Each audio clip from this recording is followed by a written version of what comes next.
Pamilya Production, 1603 Riders, our flavor.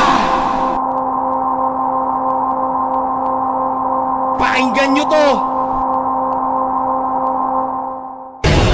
Nakakagandang simulan, animal ay yung inasam. Hunyo ang 31 libo sa kayo ay sinapsam. Ang mga puloy aking ginatang upang hindi na makalusot. Nanisipin marupok na ako kaya madali ko nagawang kusot. Ang mga pulang hugulat ako kaya abagat hindi ko matong. Sa sagupaan ay mga nagsakulat ang dumi para malakas sa buto. Nalumagutok sa kanila na yan kasi sa panganay ay bumuhan. Ngayon daw inakaptik sa mga tunga na aking inuduwan. Lahat kayo sa akin ay nahangal, sumago pa sa demonyo brutal. Sa pagkalula ay makahingal, pagkakapag-studio pa sumaltotal. Kahit mag-isa ko'y susugal, kahit ako'y magkakaisahan. Ang mga buhay nyo sa akin sinugal kahit nagamanela mga inasahan. Ang malagpasan, sila'y umasa na may buho na aking makan. Sinabayan ang utak kong lain na sa kanya ng amoy malalim na sugal. Na hindi mga makasapat at nagulat sa dis na to. Sino ba ito na lumalapas? Si R-Play ba lang naman to? Na nag-alay na utang na laban at walang makakaisa. Sa makatuwid ako ang yamado at laging makakaisa. At kahit pa magkaisa at sabay-sabay sa aking bumueta. Upang sa pagkalapit ang katino sabay-sabay na rin bumulagda. Kaya ang mga bubot mga tahan, lahat kayo ay magsihanda. Hinang mga mura yung edad, baka hindi na magsitanda. Kasi puro dada, puro puta, animoy wala di babae. Nagsisikil sa katatanak na malaman nilang ako'y salbahe. Pagkat hindi dumidipende kahit sa puno ng mga ribete. Nakahanda